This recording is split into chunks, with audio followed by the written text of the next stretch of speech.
नमस्कार। आज मैं फिर आपके सामने अपराध की एक और घटना लेकर आया हूँ। आज मैं अपने पुराने सेटअप में, जहाँ से मैंने शुरू के 400 लगभग 400 एपिसोड किए थे, उसका कारण भी मैं बता दूँ। उसका कारण ये है कि हमारे सहयोगी जयप्रकाश, उनका एंगेजमेंट है और वो छुट्टी चले गए। मैं लॉ का एग्ज़ाम देने प्रयागराज गया था, वहाँ से कल लौट पाया। यानी अगले 4 दिन और शॉर्ट्स से काम चलाने की बात मेरे भी दिमाग में थी और जयप्रकाश ने भी कहा था कि साहब मैं शॉर्ट्स अपलोड कर दिया करूँगा, मैं जहाँ जा रहा हूँ।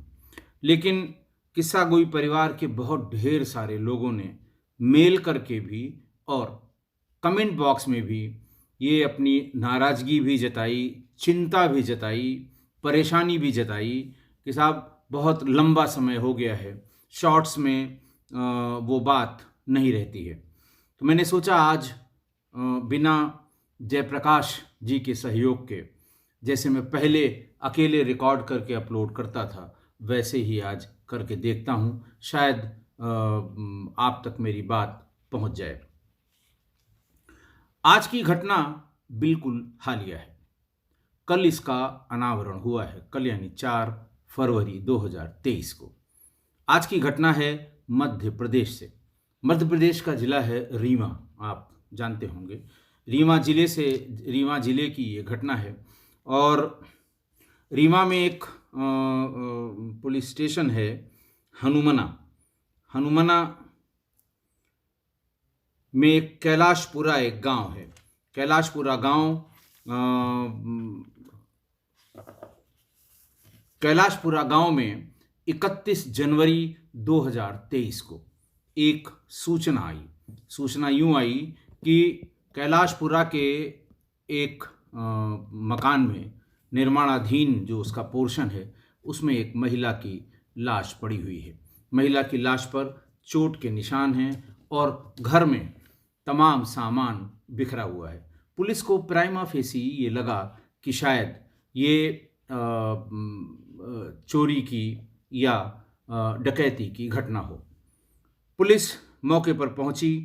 एसएचओ हनुमना शैल यादव, एसडीओपी नवीन दुबे और एएसपी मऊगंज विवेक कुमार लाल साहब मौके पर पहुंच गए।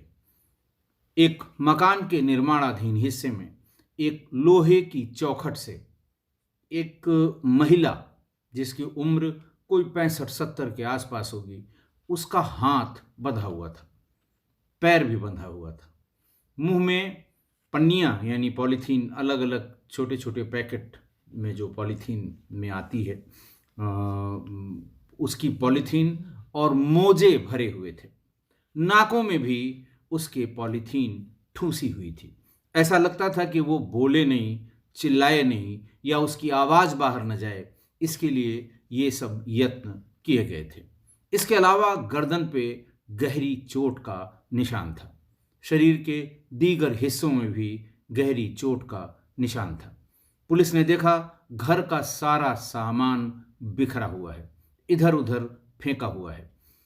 अंदाज यही लगा प्राइमा फेसी कि शायद चोर घुसे होंगे और चोरों ने महिला को जगते हुए देखा होगा, इसको चुप करने की या शांत रहने की हिदायत दी होगी। महिला नहीं मानी होगी। इसके शरीर पर घाव करके, हाथ पैर बांधकर अपना काम पूरा करके चोर वापस चले गए। घर में कुल 3 ही सदस्य थे। महिला का नाम था सुखबरिया देवी गुप्ता, उम्र थी 68 वर्ष। उसके पति का नाम था ब्रिजलाल और उसका एक बड़ा बेटा था। पिता और बेटा जबलपुर, पिता यानी ब्रिजलाल के हॉर्निया के ऑपरेशन के सिलसिले में गए हुए थे और पिछले 12 दिनों से वो जबलपुर में ही थे और मेडिकल का काम, ये हॉर्निया का ऑपरेशन कराने के बाद ही उनके आने की सूचना थी। बहरहाल उनको खबर की गई। बाप और बेटा दोनों आ गए। पुलिस ने पंचायतनामा भरा। उसका महिला के शव का पंचायतनामा किया गया। पंचायतनामा के बाद बॉडी पोस्टमार्टम के लिए भेज दी गई। शाम तक पोस्टमार्टम रिपोर्ट आ गई रीवा जिले के एसएसपी के पास। थाने पर पोस्टमार्टम रिपोर्ट जब आई तो उसे देखकर लोग हैरत में पड़ गए। मौके पर सभी अधिकारी गए थे। SHO Hanumana, SDPO, additional SP, forensic experts, FSL की टीम, डॉग स्क्वाड और क्राइम ब्रांच के लोग, सभी लोग गए थे। लेकिन किसी ने ये नोटिस नहीं किया था कि महिला के साथ दुष्कर्म हुआ है। पोस्टमार्टम रिपोर्ट में इसकी पुष्टि हुई। महिला के साथ दुष्कर्म हुआ था और गहरे घाव मौजूद थे और ऐसा लगता था कि दुष्कर्म बार बार हुआ है, ऐसा पोस्टमार्टम रिपोर्ट में आया। अब ये समझ में कम आ रहा था कि 68-69 साल की महिला के साथ इतना पैशाचिक, इतना शैतानी व्यवहार किसने किया होगा। चोरी की बात तो लोगों की समझ में आई और मर्डर की बात भी कि ठीक है, बुजुर्ग ने हल्ला किया होगा और उसको मार दिया, लेकिन उसके साथ ये हैवानियत हुई, इसको लोग यकीन नहीं कर पा रहे थे और उनका दिमाग भी नहीं चल पा रहा था कि आखिर किसने ऐसा किया होगा। बहरहाल इसी बैकग्राउंड से या इसी तरह से मेल खाते हुए कुछ अपराधियों को पुलिस ने उठाया। लोगों से जानकारी करके 5 अपराधी आसपास के उठाकर थाने पर लाए गए, हनुमाना थाने पर। थाने पर उनसे गहनता से पूछताछ हुई, लेकिन कोई बात बनी नहीं। सबकी लोकेशन देखी गई, सबके बारे में पता किया गया। आम शोहरत तो जरूर खराब थी इन 5 लोगों की, अलग अलग जगहों के, लेकिन किसी की भी लोकेशन घटनास्थल पर नहीं पाई गई। पुलिस ने यह सोचकर भी कि ऐसा न हो चालाकी में अपना मोबाइल घर पर रखाए हों, घटना करके फिर वापस चले गए हों, उसको वेरीफाई भी किया इंडिपेंडेंट सोर्सेज से, लेकिन यही पता लगा कि ये 5 उस दिन अपने अपने घरों पर थे, कतई नहीं गए थे। पुलिस फिर खाली हाथ हो गई। पुलिस ने मृतका के बेटे और मृतका के पति से फिर से डिटेल पूछताछ की, बहुत लंबी पूछताछ की। कौन हो सकता है, किससे आपकी दुश्मनी है, जमीन की कोई दुश्मनी, व्यक्तिगत कोई रंजिश या इस तरह की और कोई बात अगर जानकारी में हो तो बताई जाए, ताकि हम असली आदमी तक पहुंच सकें। ऐसे ही बातचीत के दरमियान या बात करते करते, बहुत सीरियसली नहीं लेकिन एक घटना का जिक्र मृतका के बेटे ने किया। उसने कहा कोई 2 साल पहले गांव का ही एक लड़का, कम उम्र का, उस समय उसकी 13-14 साल उम्र रही होगी, हमारे घर में टीवी देखने आया था। जब वो टीवी देखकर चला गया तो हम लोगों ने नोटिस किया कि माताजी का मोबाइल वहां पर नहीं है, बल्कि एक ही मोबाइल उस समय था जिसको माताजी, पिताजी और मैं इस्तेमाल करते थे। उसके घर जाकर हम सभी लोगों ने पूछताछ की थी। गांव के कुछ और लोगों ने उससे बातचीत की थी और कोशिश की थी कि अगर वो ले गया है तो मोबाइल को वापस कर दे, लेकिन वो इस बात को नकारता रहा कि वो मोबाइल भी ले गया है। इसी कारण से उसको आसपास के लड़के, उसके हम उम्र बच्चे, उसके साथ आने जाने वाले, खेलने कूदने वाले, पढ़ने लिखने वाले बच्चे उसको मोबाइल चोर कह के बुलाते थे। लेकिन इसके अलावा और इसी वजह से वो अदावत मानता था मुझसे भी और मेरे घर वालों से भी, कि मैंने चोरी नहीं की, मुझे जबरदस्ती बदनाम किया गया है, बदनाम किया जा रहा है। इसके अलावा किसी तरह की कोई रंजिश, कोई दुश्मनी या कोई ऐसी बात जिसमें हत्या हो सकती हो और हत्या के साथ साथ बलात्कार हो सकता हो, इस तरह की कोई बात लंबी बातचीत में भी नहीं पता लगी। बहरहाल पुलिस के पास चूंकि आगे करने को कुछ नहीं था, लिहाजा उस नाबालिग लड़के को, जुवेनाइल क्रिमिनल्स के साथ बिहेवियर कैसा हो इस संबंध में जो सुप्रीम कोर्ट के दिशा निर्देश हैं, उनका पालन करते हुए सादी वर्दी में लोगों को बुलाकर, लोगों को भेजकर उसे बुलाया गया। सादी वर्दी के लोगों ने ही पूछताछ की। पहले उसने साफ मना कर दिया। मोबाइल चोरी वाली बात पूछने पर उसने बताई कि रंजिशन इन लोगों ने मेरा नाम लिया था, मेरा मोबाइल से कोई दूर दूर तक लेना देना नहीं था। बहरहाल उसको चाय पिलाई जाती रही, पानी पिलाया जाता रहा, सेंटिमेंटल बातें उससे की जाती रहीं कि शायद आगे बढ़े, क्योंकि बाकी और कोई बढ़ने के लिए कोई चीज़ मिल नहीं रही थी। और 3 फरवरी से लगातार बातचीत करते करते काफ़ी टाइम हो गया। कल यानी 4 फरवरी को जब 6 घंटे की सस्टेन्ड पूछताछ हुई, तब उसने जब उसको सेंटिमेंटल तरीके से उसे डील किया जाने लगा, तो उसने पूरी बात बताई। उसने बताया कि हाँ, मैंने ही ये हत्या की है। कारण पूछा गया। उसने कहा, साहब, हमको पूरा इलाका मोबाइल चोर, मोबाइल चोर, मोबाइल चोर कह के बुलाता था। मृतका जब भी कहीं मुझे गांव में सब्जी की दुकान पर या किसी बारदाने की या परचून की दुकान पर देखती थी, तो यही कहती थी कि अब भी बता दो, हमारा मोबाइल वापस कर दो, वरना मैं पुलिस को बताऊंगी। मैं इससे बहुत ज़्यादा इस टॉन्ट या इस छींटाकशी से बहुत परेशान था। मेरे दिमाग में उसी समय ही आ गया था कि मुझे कोई ऐसा मौका मिले कि मैं इस महिला की बेइज्जती कर सकूं, और ऐसी बेइज्जती कर सकूं कि इसे महसूस हो कि किसी को बिना बात के बेइज्जत करना कैसा लगता है। और तभी से मेरे दिमाग में इसको बेइज्जत करने का मौका मैं ढूंढता रहा। दूसरी बात उसने बताई, उसके मोबाइल को जब खंगाला गया तो वो ब्लू फिल्म्स की जो शॉर्ट वीडियोस होती हैं, वो बहुत बड़ी संख्या में उसकी मोबाइल में उपलब्ध मिली। वो और अपनी मोबाइल में कम अपने एक दोस्त की मोबाइल में ज़्यादा थी, जो उससे मांग कर देखा करता था। बात कुछ समझ में आने लगी। उससे पूरी बात पूछी जाने लगी, आखिर कैसे किया। उसने कहा, मुझे 3 दिन पहले ही, क्योंकि मैं बराबर चक्कर लगाता था, लोगों से पूछता रहता था, तो 3 दिन पहले ये पता लगा कि इसका लड़का और पति किसी ऑपरेशन के सिलसिले में जबलपुर गए हैं और ये अकेली है। पीछे का हिस्सा इसका कच्चा है और आगे का हिस्सा पक्का है। रात में मैं ये तय करके मैं भीतर जाऊंगा और इसका बलात्कार करूंगा। मेरे विचार में इसको बेइज्जत करना ही, या मेरे मन में इसको बेइज्जत करना ही हमारा मोटो था, हमारा जो उसको कहते हैं कि हमारा टारगेट था। पीछे से कच्ची दीवार कूद के मैं भीतर पहुंचा तो ये बाहर जो उसका बरामदा है, जो भीतर की तरफ जो बरामदा होता है, उसमें ये सो रही थी। मैंने इसका मुंह दबाया।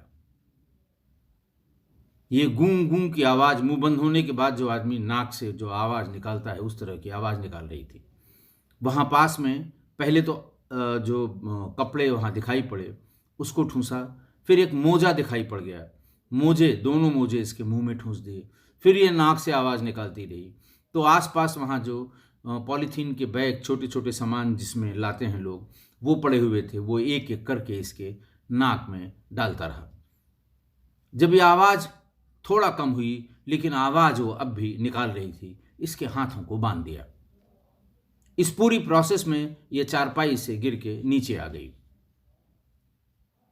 मैंने इसके साथ बलात्कार करने की कोशिश की। इसने विरोध किया। ज़्यादा विरोध करने पर मैंने उसके हाथ रस्सी से बांध दिए और घसीट के उस निर्माणाधीन मकान के लोहे की चौखट में बांध दिया। अब ये सिर्फ हाथ पैर हिला पा रही थी, लेकिन फिर भी जो आवाज़ थी मुंह से निकलने वाली, या ऐसा लग रहा था चूंकि जाड़े का दिन है, बहुत ही शांत वातावरण है, ये डर लग रहा था कि इसकी इस तरह की आवाज़ निकलने पर भी पड़ोसी ना आ जाएं। लिहाजा मैंने हंसिए से इसके गर्दन पे वार कर दिया कि जब इसकी श्वास की नली कट जाएगी तो ये किसी तरह की आवाज़ नहीं निकाल पाएगी। लेकिन तब भी मेरे दिमाग में इसके साथ बलात्कार करना ही मेरे दिमाग में चढ़ा हुआ था। और जब वो हल्की हल्की उसकी आवाज़ भी कम होने लगी, वो शिथिल भी पड़ने लगी, मैंने इसके साथ बलात्कार किया। यानी आप समझ लीजिए शव के साथ बलात्कार किया, और एक बार नहीं किया, 2 बार किया। उसके बाद भी जब मन नहीं इसका भरा या इसके प्रतिशोध की आग शांत नहीं हुई, तो पास में रखे हुए डंडे से महिला के प्राइवेट पार्ट्स पर चोट पहुंचाई। उसके बाद उसकी साड़ी को ठीक कर दिया, एज इफ कुछ हुआ नहीं था, और पैरों को बांध दिया।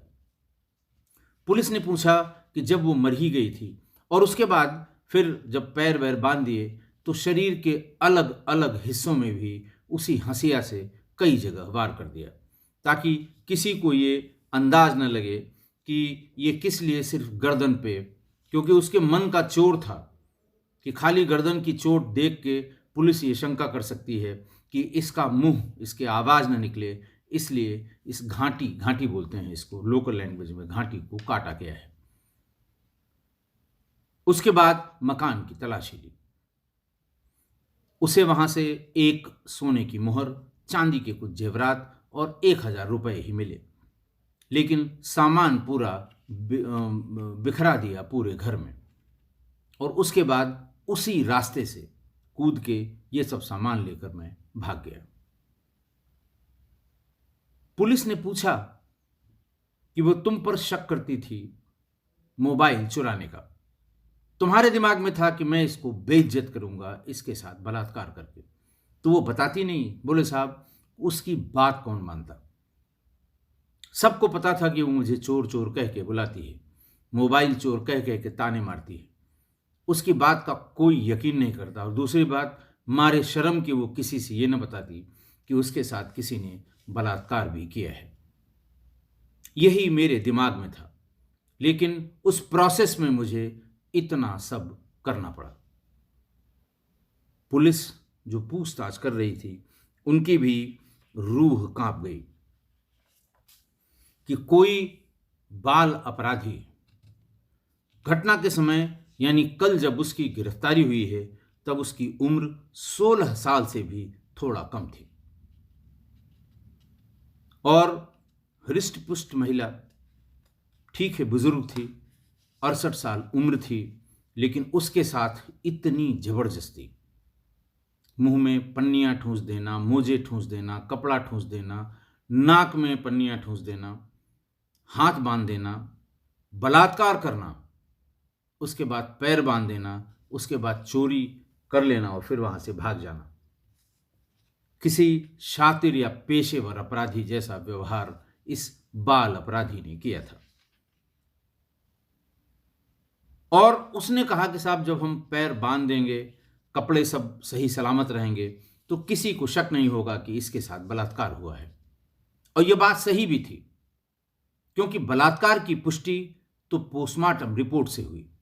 प्राइमा फेसी इतने लोगों ने घटनास्थल गया, सीन ऑफ क्राइम का मुआयना किया, लेकिन किसी ने इस बात को नोटिस नहीं किया। अच्छा, आदमी को लगता भी है, अगर यंग एज की कोई महिला होती है तो आदमी पहली बार, आदमी क्या मतलब पुलिस वाला, कम से कम पहली नज़र में ये जानने की कोशिश करता है कि कहीं इसके साथ कोई दुष्कर्म तो नहीं हुआ है। लेकिन इतनी बुजुर्ग महिला के साथ दुष्कर्म की बात, वो भी जब उसके हाथ पैर बांध दिए गए हों, गर्दन पे कटे का निशान हो, सामान सब बिखरा हो, यानी चोर आए होंगे, तो ऐसे में दिमाग, यानी जो रीच है हमारी सोच की, पुलिस की सोच की, वो वहाँ तक नहीं जाती है। शायद इसीलिए किसी ने नोटिस नहीं किया, और पोस्टमार्टम में ये बात आने पर सबको आश्चर्य हुआ। बहरहाल उस बाल अपराधी को बाल अपराध गृह में संरक्षित करने के लिए भेज दिया गया। बहुत बार मैं बता चुका हूँ कि इनमें इस जो ये क्राइम किया है, इसने जो विभत्स अपराध किया है, जो ये घटना की है, इसमें जो मैक्सिमम सज़ा है वो 3 ही साल की है। हालांकि सुप्रीम कोर्ट से एक रूलिंग जो इस तरह के कई अपराधों के बाद दी गई थी कि उसके क्राइम को देखकर 16 साल की उम्र को भी, लेकिन वो 16 से भी कुछ दिन या कुछ महीने कम है। देखें जुडिशियल प्रोसेस इसके लिए क्या कहता है, और हमारे जो सरकारी वकील हैं ट्रायल में अपने कौन से बिंदु रखते हैं कि इस जघन्य अपराध की सज़ा इस नाबालिग लड़के को मिले। आज की घटना, चोरी की एक घटना ने 2 साल तक किसी अपराधी के मन में बदनामी की आग को जलाए रखा। थोड़ा रेयर है, लेकिन ऐसा इस घटना में हुआ है। बहुत कॉमन नहीं है ये कि चोरी की एक घटना में कोई 2-2, 3-3 साल तक अपने मन में उस चीज़ को जलाए रखे, बनाए रखे, सुलगाए रखे। मैंने एक बार बताया था, जब ये क्रिमिनल साइकोलॉजी के बारे में बहुत डिटेल में आपको बताया था कि प्रत्येक व्यक्ति के भीतर, महिला या पुरुष, 2 व्यवहार एक तरह से मौजूद होते हैं, सामान्य व्यवहार और आपराधिक व्यवहार। सभी के भीतर ये व्यवहार इनबिल्ट होते हैं। किसी किसी का ये व्यवहार यानी आपराधिक व्यवहार किसी स्टिमुलस के कारण बाहर आ जाता है, कभी कभी बहुत गंभीर हो जाता है, कभी कभी ये आपराधिक व्यवहार सामान्य व्यवहार को हमेशा दबा के रखता है, यानी वो जो भी व्यवहार करेगा वो आपराधिक व्यवहार ही करेगा सामान्य रूप से। लेकिन इस बच्चे का आपराधिक व्यवहार धीरे धीरे उसने शैतानी रूप ले लिया। इस बाल अपराधी का आपराधिक व्यवहार उसने सामान्य व्यवहार को दबा दिया, ओवर पावर कर दिया, और आपराधिक व्यवहार सामने आ गया। और वो 2 साल तक, एक बात मैं और बता दूं कि जब ये पूछताछ हो रही थी, उससे पूछा जा रहा था, तो उस मोबाइल के बारे में भी पूछा गया कि आखिरकार वो मोबाइल गया कहाँ, किसने चोरी किया, तुमने नहीं किया तो किसने किया। तो उसने बताया कि नहीं साहब, चोरी तो मैंने ही की थी। लेकिन जैसे ही अगले दिन मेरे घर मृतका, उसके पति और बेटा मोबाइल की पूछताछ के लिए आ गए, मैं डर गया। मैंने उसी रात में उसे गांव के बाहर के जो बड़ा तालाब है, उसी में पत्थर, एक कपड़े में पत्थर और मोबाइल बांधकर उसे वहीं फेंक दिया था। और जब पूछताछ थोड़ी कम हुई और मुझे ये डर था कि ये पुलिस में जाएंगे, जब ये पुलिस में नहीं गए तो फिर मैं घूम घूम कर सिर्फ यही बात कहता रहा कि ये जानबूझकर मुझको बदनाम कर रहे हैं। मेरी बदनामी का कारण ये महिला है। मैं हर जगह इस बात की सफाई देता रहा, लेकिन मेरे मन में कहीं न कहीं ये था कि मैं भी इसको बेइज्जत करूंगा। वो 2 साल से मौके का इंतजार करता रहा। कभी वो कोशिश करता था कि ये खेतों में दिखाई पड़ जाए, कभी ये कोशिश करता था कि ये अकेले कहीं आते जाते मिल जाए, लेकिन 2 साल तक वो अपने प्रयास में कामयाब नहीं हो पाया। और जब उसके पति और बेटा दोनों एक ऑपरेशन के सिलसिले में जबलपुर गए हुए थे, हॉर्निया का ऑपरेशन उसके पति का होना था, तब उसने अपनी इस भड़ास को, अपने इस आपराधिक व्यवहार को धरातल पर उतारकर इस गंभीर घटना का, इस विभत्स घटना को अंजाम दिया।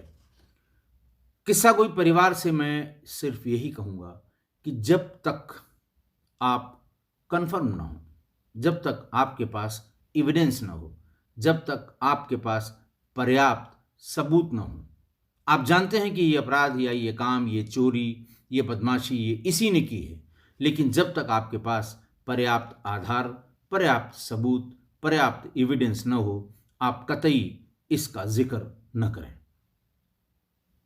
क्योंकि जो इस तरह के छोटे अपराध करने वाले हैं, वो हर तरह से अपने आप को जवाब के लिए तैयार रहते हैं।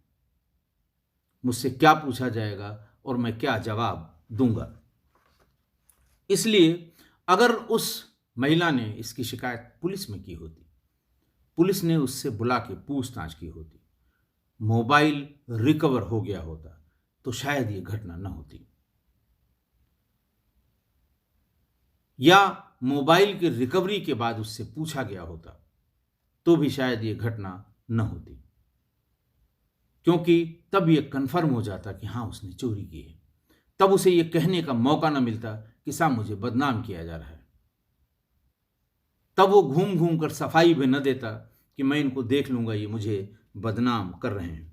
इसलिए जब तक प्रूव न हो जाए, जब तक आपके हाथ सबूत न लग जाएं, जब तक आप जो आरोप लगा रहे हैं उसके लगाने के पीछे पर्याप्त कारण न हो, ऐसा कदापि न करें। 13-14 साल के लड़के के मन में इस तरह की कि मुझे लोग मोबाइल चोर, मोबाइल चोर, मोबाइल चोर कहते हैं, मैं भी इसकी ऐसी बेइज्जती करूंगा कि आइंदा से कभी ये मोबाइल चोर तो नहीं कहेगी। और एक लगभग 70 साल की महिला को के साथ बलात्कार करने और तब उसकी इज्जत उतारने, उसकी इज्जत या उसको बदनाम करने की सोच एक 13-14 साल के लड़के में आ जाए, तो आप सोच सकते हैं कि वो कितनी आपराधिक मानसिकता का अपराधी, बाल अपराधी रहा होगा। मैं जानबूझकर और सुप्रीम कोर्ट्स की गाइडलाइंस को फॉलो करते हुए आपको उस बाल अपराधी का नाम नहीं बता सकता, लेकिन आशा है आप मेरी इस बात से सहमत होंगे कि जब तक आपके पास इसके पर्याप्त आधार और सबूत न हो, कतई किसी को उस आरोप के बारे में या उस पर आरोप न लगाएं। आज के लिए इतना ही। बहुत बहुत धन्यवाद।